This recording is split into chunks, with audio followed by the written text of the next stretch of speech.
Kotili academy शिक्षण संस्थान भिनमाल में सभी विद्यार्थियों और मित्रों का बहुत बहुत स्वागत एवं अभिनंदन। मैं हूं आपके सामने महेंद्र कुमार और आपके सामने हिंदी भाषा शिक्षण को लेकर प्रस्तुत हूं। आइए दोस्तों, आज हम सामान्य व्याकरण के बारे में चर्चा करते हैं। तो आज हमारा जो पहला हम प्रकरण पढ़ने जा रहे हैं वो है व्याकरण शब्द का शाब्दिक अर्थ एवं उसकी परिभाषा। चलिए, तो आज हम व्याकरण शब्द के बारे में जानकारी हासिल करते हैं। ये है हमारा व्याकरण शब्द, आपको स्क्रीन पे दिखाई दे रहा होगा। एक मैंने इस पे व्याकरण लिखा है और एक लिखा है व्याकरण। ये जो दोनों शब्द जो है वो सुनने में एक जैसे लगते हैं, लेकिन दोनों का ही अर्थ अलग है। इसलिए इन दोनों शब्दों को हम श्रुति सम भिन्नार्थक शब्द भी कहते हैं और इन दोनों शब्दों को हम शब्द युग्म भी कहते हैं। शब्द युग्म का अर्थ होता है शब्दों का जोड़ा। युग्म का मतलब होता है जोड़ा। तो विद्यार्थियों, ये दोनों मैंने जो शब्द लिखे हैं ये सुनने में एक जैसे लगते हैं, लेकिन इनका अर्थ अलग है। तो आज हम इनके बारे में जानकारी हासिल करते हैं। व्याकरण जो हमारा है वो एक शास्त्र है और व्याकरण जो है वो व्याकरण शास्त्र को जानने वाला कोई व्यक्ति विशेष होता है। तो रामायण महाभारत ये सब शास्त्र है और जो इन शास्त्रों को जो जानता है उनको हम कहते हैं व्याकरण, व्यक्ति विशेष से संबंधित हैं।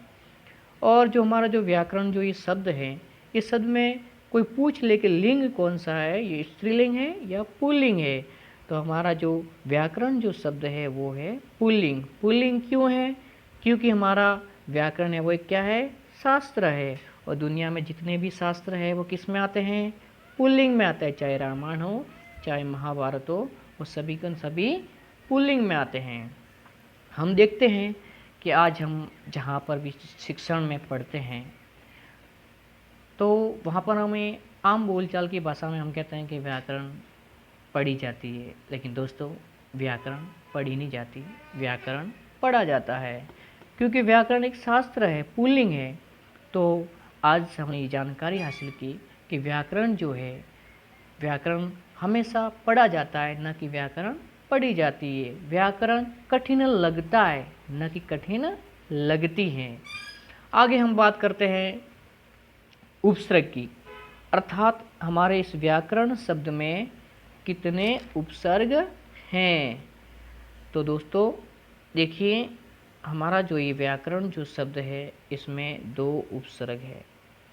कितने उपसर्ग है? 2। एक तो है हमारा वी और एक है आ। और मूल शब्द इसमें क्या है? करण। मूल शब्द क्या है? करण। तो आपको कोई भी पूछ ले कि हमारे इस व्याकरण शब्द में कितने उपसर्ग हैं, तो दोस्तों कितने हैं? अपने 2 उपसर्ग है। कौन कौन से हैं? पहला वी है और दूसरा आ है। और मूल शब्द क्या है? करण। करण का मतलब होता है करने वाला। और इस व्याकरण शब्द में कोई पूछ ले कि संधि कौन सी है, तो हमारी संधि कौन सी है? इसमें यण संधि है। यण संधि की परिभाषा क्या है मित्रों? तो यण संधि की परिभाषा है कि जब ई उ और री के बाद में कोई भिन्न स्वर आए तो ई का य बन जाता है और उ का व बन जाता है और री का र हो जाता है। तो यहाँ पर देखिए हमारे वी में ई मिला हुआ है और आगे भिन्न स्वर आ रहा है, तो ई और आ मिल के क्या बन रहा है? या बन रहा है। इसलिए हमारी इस व्याकरण शब्द में कौन सी संधि है? यण संधि है। हम आगे बढ़ते हैं। व्याकरण का शाब्दिक अर्थ देखिए, व्याकरण का हमारा शाब्दिक अर्थ है शब्दानुशासन, अर्थात जो शब्दों का अनुशासन बनाए रखता है उसे हम क्या कहते हैं? व्याकरण कहते हैं। तो दोस्तों कोई भी आपको पूछ ले कि व्याकरण का शाब्दिक अर्थ क्या होता है, तो क्या बताओगे? शब्दानुशासन, अर्थात शब्दों का अनुशासन। आगे हम बढ़ते हैं इसकी परिभाषा की ओर। और परिभाषा के बारे में हम जानकारी हासिल करें तो आपको पता होगा कि जिस विद्यालय में हम पढ़ते हैं वहाँ पर नियम बने हुए होते हैं, रूल्स। उन रूल्सों को हमें क्या करना पड़ता है? फॉलो करना पड़ता है। अर्थात विद्यालय के जितने भी नियम बने हुए होते हैं उनका अनुसरण करते हुए हमें वहाँ पर पढ़ाई करनी पड़ती है।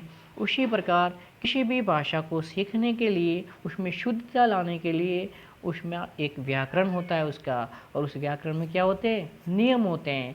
तो हमारी परिभाषा होगी व्याकरण की कि जो भाषा को नियमों में आबद्ध करे उसे हम क्या कहते हैं, व्याकरण कहते हैं।